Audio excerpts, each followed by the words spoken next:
Kami serahkan pemberitaan firman Tuhan pada malam ini ke dalam tangan kuasa-Mu yang ajaib dan luar biasa. Di dalam nama Tuhan Yesus Kristus.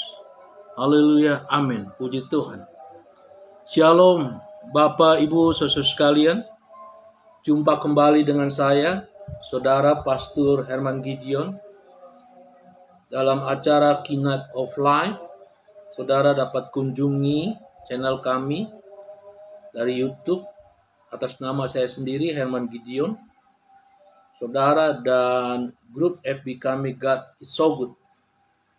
Saudara, hari ini kita masih dalam tema yang sama, sukses di dunia, mati masuk surga, saudara.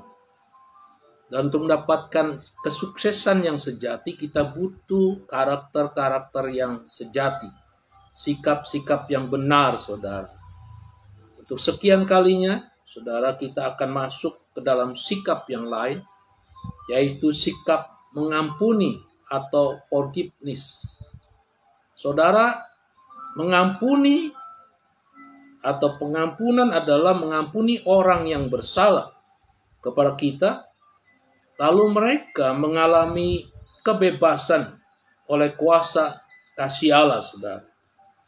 Berarti pengampunan yang dimaksud bukanlah pengampunan yang sembarangan, saudara.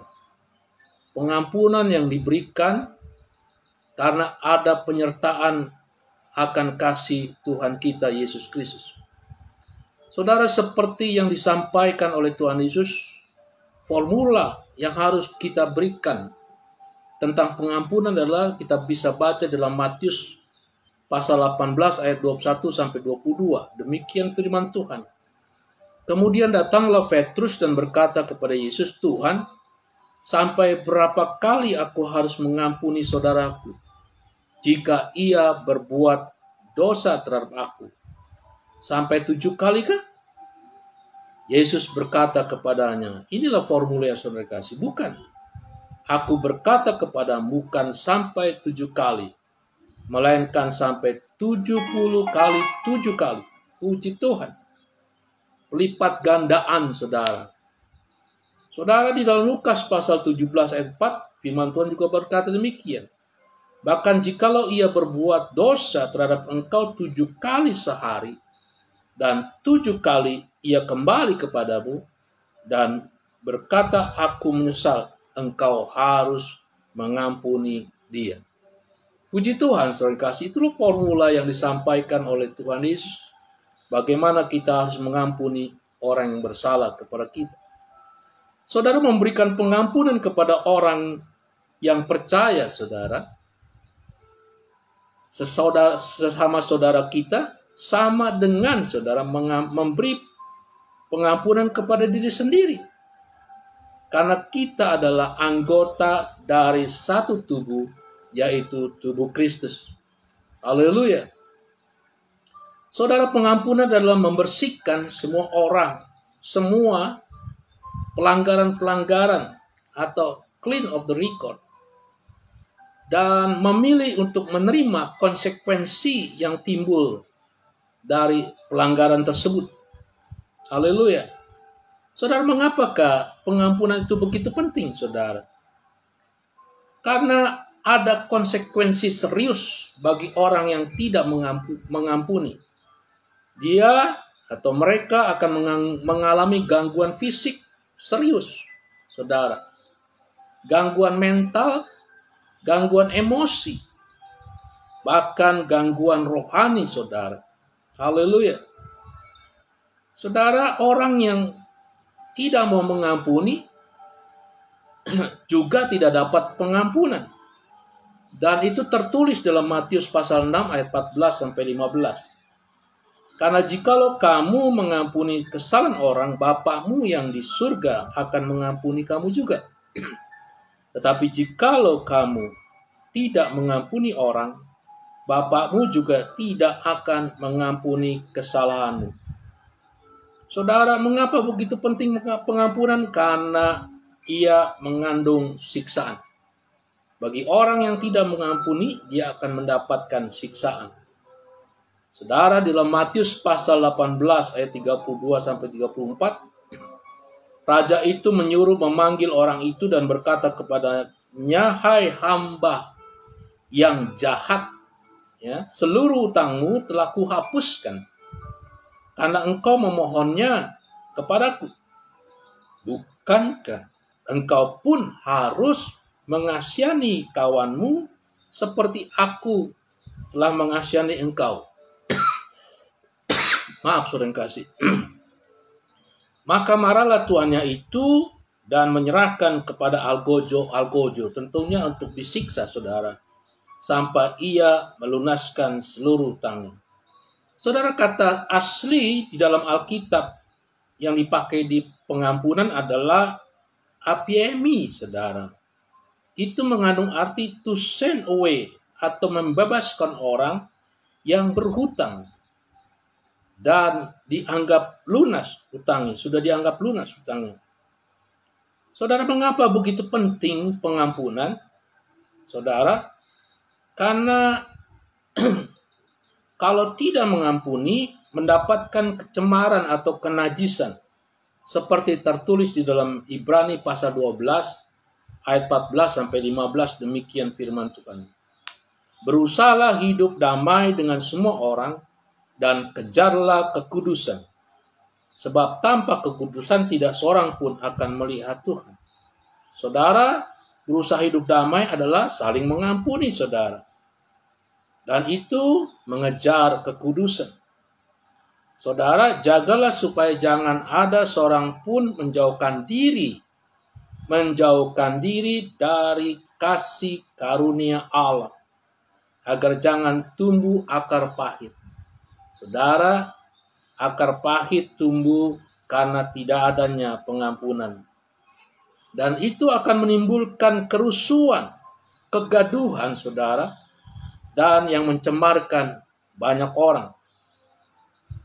Saudara, orang yang tidak mengampuni akan merusak kesehatan pribadi. 1 Korintus pasal 11 ayat 20-30 berbicara tentang perjamuan kudus, saudara yang kasih. Karena itu hendaklah tiap-tiap orang menguji dirinya sendiri, dan baru sesudah itu ia makan roti dan minum dari cawan itu. Puji Tuhan. Itulah kesempatan bagi kita ketika kita masuk dalam perjamuan kudus, kita harus menguji iman kita. Menguji batin kita, apakah kita ada kesalahan yang kita simpan. Saudara, oleh karena itu segera minta ampun. Karena barang siapa makan dan minum tanpa mengakui tubuh Tuhan, ia mendatangkan hukuman atas dirinya. Sebab itu banyak di antara kamu yang lemah dan sakit, dan tidak sedikit yang meninggal. Saudara, itu kesempatan bagi kita ketika kita akan mengikuti perjamuan kudus untuk menilik hati kita. Apakah kita ada salah? Apakah ada perlu yang kita ampuni kepada kesalahan orang lain kepada kita? Saudara, apakah hubungan antara mengampuni dan mendapatkan grasi, diampuni dan dibebaskan dari hukuman akibat dosanya, saudara? Kesalahan yang disebut kriminal, contohnya seperti membunuh orang, saudara kasih, sekalipun sudah mendapatkan pengampunan dari korban, tetapi saudara, orang tersebut harus menjalankan konsekuensi dari kesalahannya, saudara. Karena kita tidak punya hak yurisdiksi, saudara kasih. Jadi pengampunan hanya menghapuskan kesalahan, lalu memulihkan hubungan. Tetapi akar yang menimbulkan kerusakan akibat dosa mempunyai konsekuensi serius, saudara kasih. Saudara, itulah yang dicontohkan dalam kehidupan Raja Daud. 2 Samuel pasal 12 ayat 13, Nabi Nathan menegur Nabi Daud, lalu berkatalah Daud kepada Nathan, saudara, Daud bertobat, "Aku sudah berdosa kepada Tuhan." Dan Nathan berkata kepada Daud, "Tuhan telah menjauhkan dosamu, Tuhan telah mengampuni dosamu, engkau tidak akan mati." Tetapi konsekuensi akibat dosa Daud ketika ia mengambil istri, saudara kasih, dari seorang prajurit yang kasih. Berseba, perumpamaan Berseba, saudara. 2 Samuel pasal 12 ayat 11 berkata demikian. Beginilah firman Tuhan, bahwasannya malapetaka akan kutimpakan ke atasmu yang datang dari kaum keluargamu sendiri. Aku akan mengambil istri-istrimu di depan matamu dan memberikan kepada orang lain. Konsekuensi dari dosa Daud ketika ia mengambil saudara istri orang lain. Lalu istri Daud pun akan diberikan kepada orang lain. Orang itu akan tidur dengan istri-istrimu di siang hari, saudara. Lalu bagaimanakah caranya, saudara yang kasih, kita belajar mengampuni? Saudara, jika seorang mengampuni orang yang telah melukai kita dengan sangat dalam, saudara, kalau kita mengampuni orang tersebut, orang itu akan berkata yes, atau dia berkata terima kasih. Tetapi pertanyaan selanjutnya adalah, apakah orang tersebut benar-benar mengampuni? Saudara, tidak sungguh-sungguh mengampuni akan menimbulkan akar pahit masih tersimpan di dalam hatinya. Itu seperti penyakit lepra, saudara. Penyakit lepra itu adalah kehilangan perasaan sakit. Walaupun dicubit, ia tidak terasa sakit. Saudara, demikianlah orang yang mempunyai akar pahit. Mereka akan menyakiti orang lain, tetapi mereka tidak merasakan rasa sakit orang lain, bahkan dirinya sendiri. Saudara, orang yang punya akar pahit, yang tidak sungguh-sungguh mengampuni, akan menyakiti orang lain lewat perkataan, sikap, dan tindakannya. Saudara, untuk memberikan motivasi agar orang mau mengampuni, Tuhan menggunakan perintah dan konsep atau pengertian tentang pengampunan, saudara. Perintah untuk mengampuni terdapat di dalam Efesus pasal 4 ayat 32. Firman Tuhan berkata demikian. Inilah yang Tuhan gunakan, yaitu firman Tuhan. Tetapi hendaklah kamu ramah seorang terhadap yang lain, penuh kasih mesra, dan saling mengampuni. Sebagaimana Allah di dalam Kristus telah mengampuni kamu. Kolose pasal 3 ayat 13 firman Tuhan berkata demikian. Sabarlah kamu seorang terhadap yang lain, dan ampunilah seorang akan yang lain apabila yang seorang menaruh dendam terhadap yang lain, sama seperti Tuhan telah mengampuni kamu, kamu perbuat jugalah demikian. Itulah perintah Tuhan yang sangat jelas, orang kasih. Demikian juga dalam Lukas pasal 6 ayat 37. Janganlah kamu menghakimi, maka kamu pun tidak akan dihakimi. Dan janganlah kamu menghukum, maka kamu pun tidak akan dihukum. Ampunilah dan kamu akan diampuni. Dan di dalam Lukas pasal 17:3 firman Tuhan berkata demikian.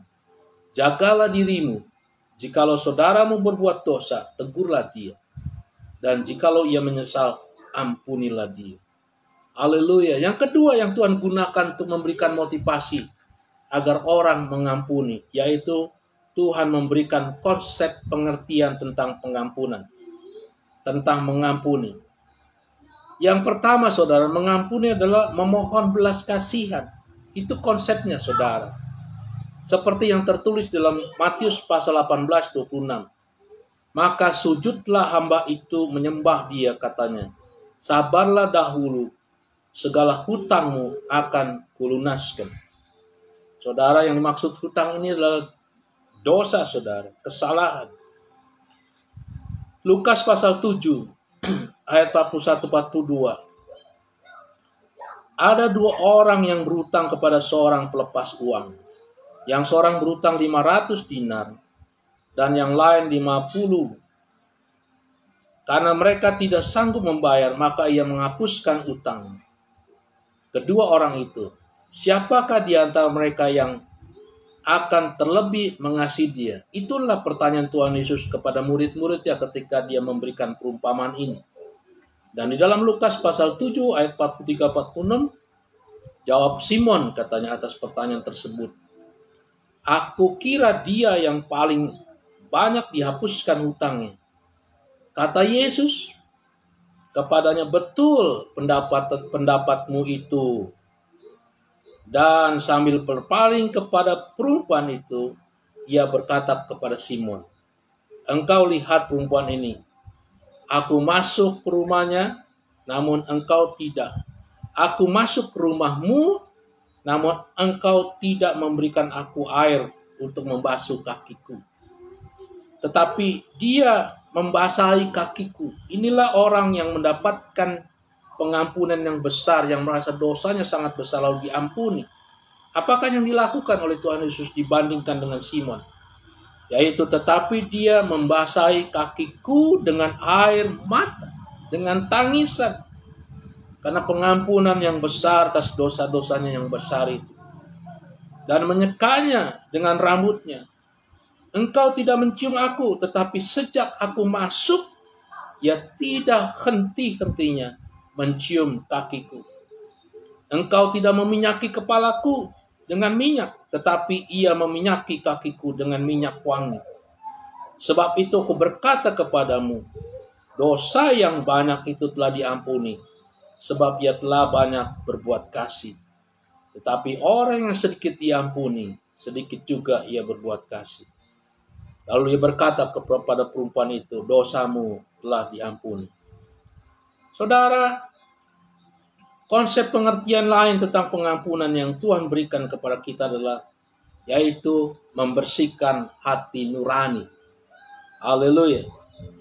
Saudara, Daud mencoba untuk menghakimi orang yang mencuri domba tetangganya.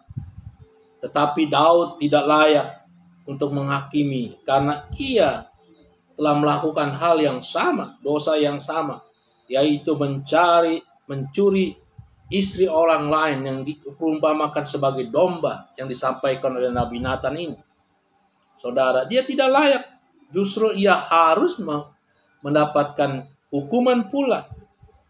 Dan di dalam Roma pasal 2 ayat 1 berkata demikian. Karena itu hai manusia, kata firman Tuhan, siapapun juga engkau yang menghakimi orang lain, engkau sendiri tidak bebas dari salah.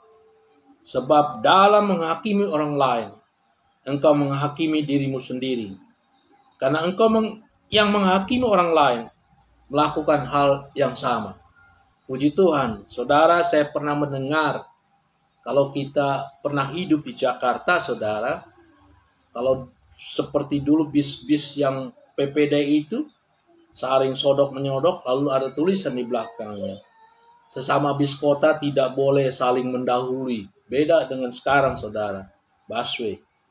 Saudara, demikian juga lalu diubah oleh orang, saudara, sesama orang berdosa tidak boleh saling mendahului.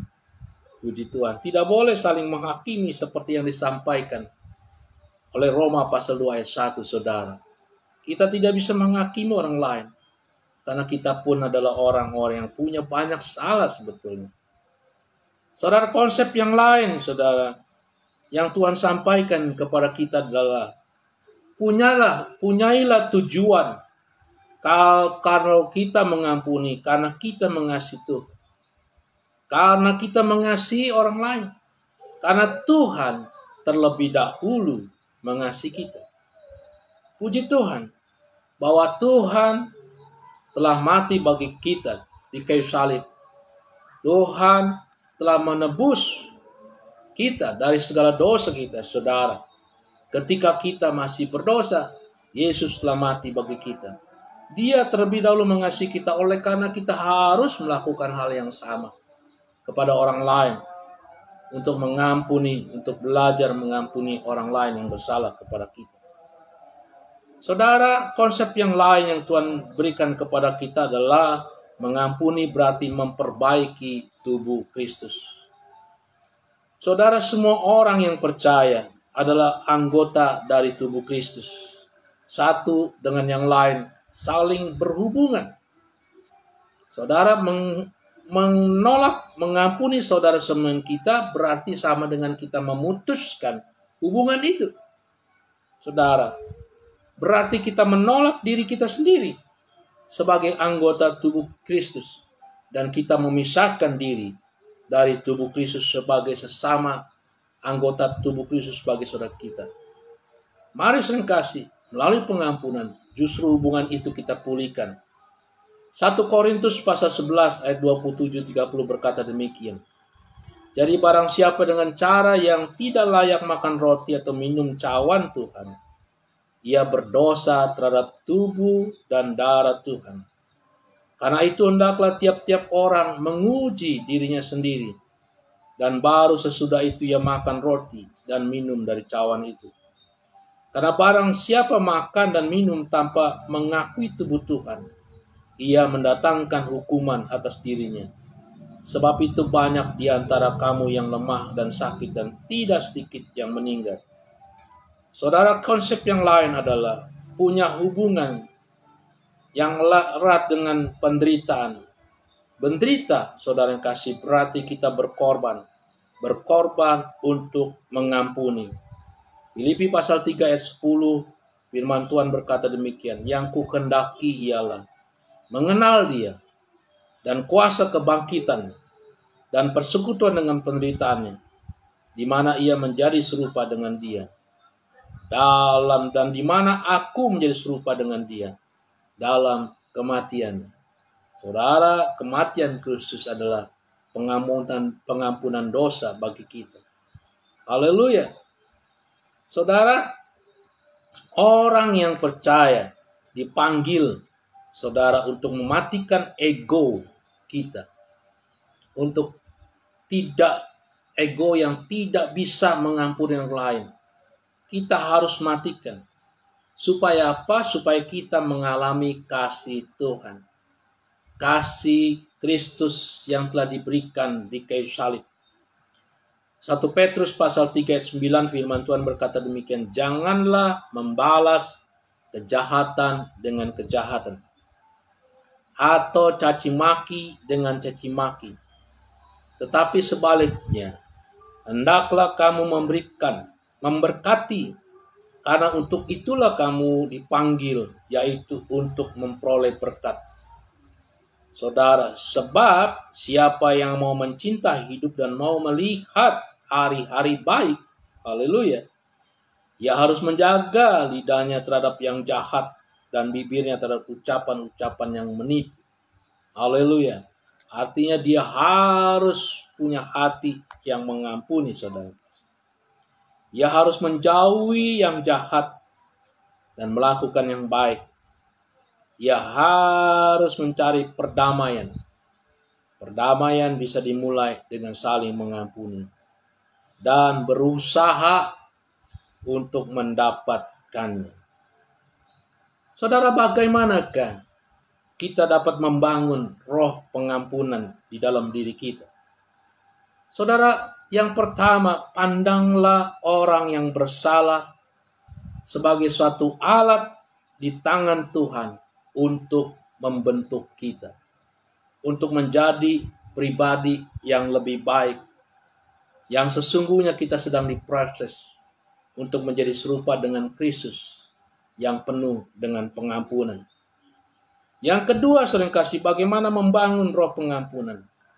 Bersyukurlah atas berkat yang Tuhan siapkan ketika kita melakukan pengampunan. Percaya, saudara, ada berkat yang luar biasa. Ada kelepasan, kebebasan. Ada perkenanan Tuhan ketika kita melepaskan pengampunan. Sebagaimana Tuhan pun telah mengapaskan pengampunan bagi kita.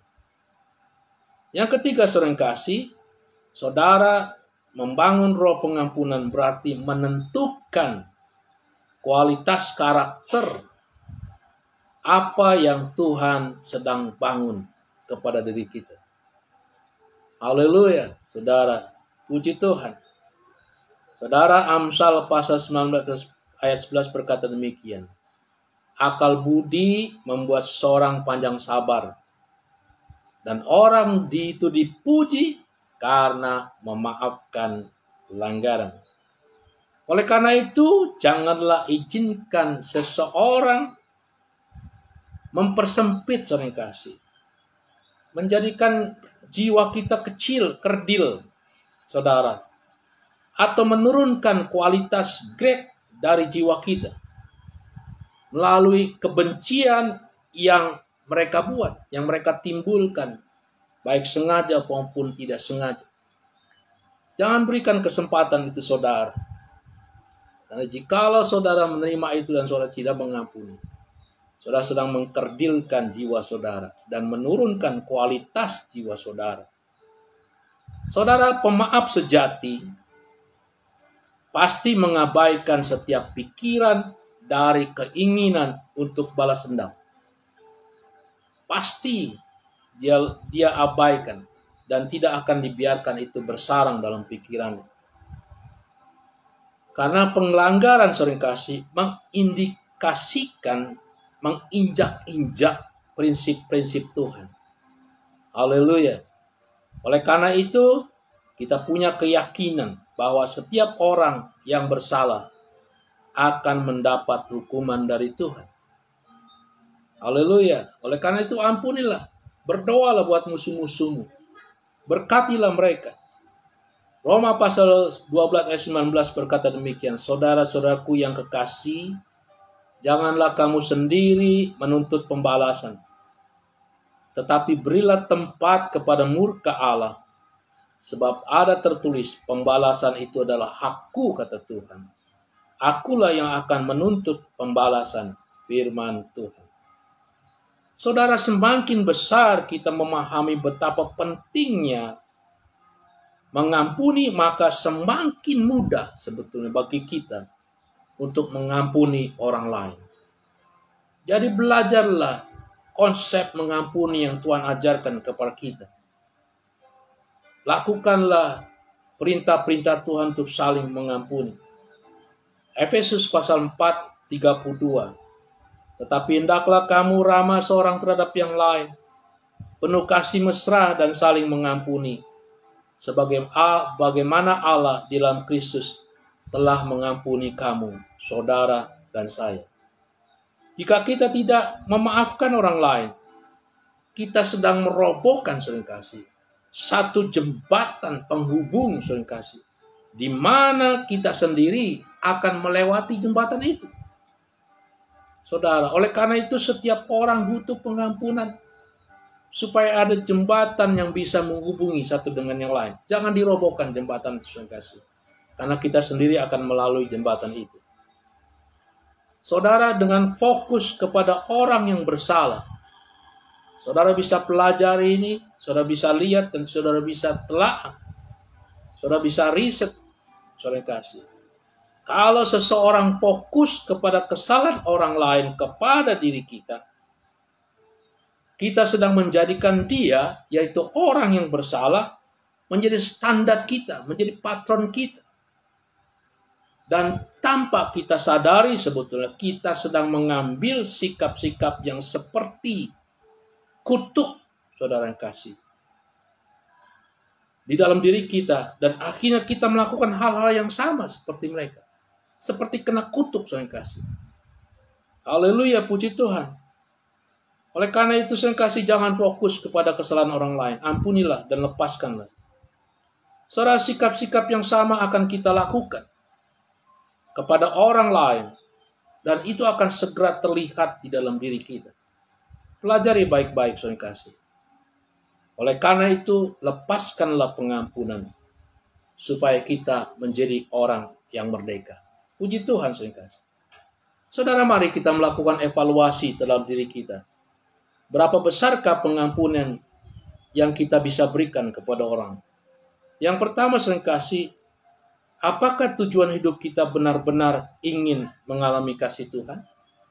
Kasih sejati? Kalau benar-benar saudara ingin mengalami kasih sejati, berikanlah pengampunan. Adakah orang-orang yang belum kita maafkan atau kita ampuni dalam diri kita? Kita bisa pikirkan, saudara. Itu sebagai tanda betapa besarnya kita punya keinginan untuk mengampuni orang lain. Segera ampuni mereka, saudara. Apakah kita sadar bahwa mengampuni adalah ujian dari Tuhan? agar kita bersyukur dan bersuka cita karena Tuhan, kepada Tuhan. Haleluya. Saudara, ketika saudara mengampuni, ada kelepasan. Saudara akan bersyukur dan bersuka cita atas kemenangan tersebut. Saudara, apakah kita takut kalau kita mengampuni, dia tidak belajar dari kesalahan? Jangan timbulkan pikiran seperti itu, saya kasih. Ampuni saja.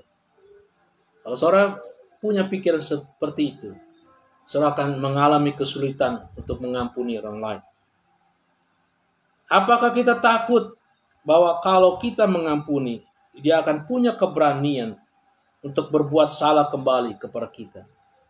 Jangan juga punya pikiran seperti itu, saya kasih. Kalau tidak, kita pun akan mengalami kesulitan untuk mengampuni. Apakah kita berpikir bahwa mereka akan menyakitkan kita dan melukai kita lagi? Haleluya. Ampuni saja saudara, dan jangan pikirkan itu. Apakah kita pernah membandingkan kesalahan mereka dengan kesalahan kita kepada Tuhan, kepada Kristus, di mana Kristus telah mati bagi kita ketika kita masih berdosa? Haleluya. Saudara, sepanjang kita tidak bisa membalas kasih Tuhan, maka sepanjang itu pula kita harus memberikan pengampunan kepada orang lain. Apakah kita melihat bahwa kejahatan yang mereka perbuat akan menjadi kebaikan bagi kita? Haleluya, puji Tuhan. Saudara, apakah kita membayangkan bahwa orang yang bersalah kepada kita adalah orang yang satu tubuh dengan kita di dalam Kristus Yesus Tuhan kita? Ampunilah mereka, saudara kasih. Lepaskanlah pengampunan dan bebaskanlah saudara. Biarkanlah saudara dan saya menjadi orang yang merdeka dalam hidup ini, sehat jasmani dan rohani. Tuhan memberkati saudara sekalian. Amin. Saudara kasih, bagi saudara yang ingin mendapatkan pelayanan, silakan hubungi kami, karena kami ada untuk melayani saudara sekalian. Tuhan memberkati. Sampai jumpa kembali.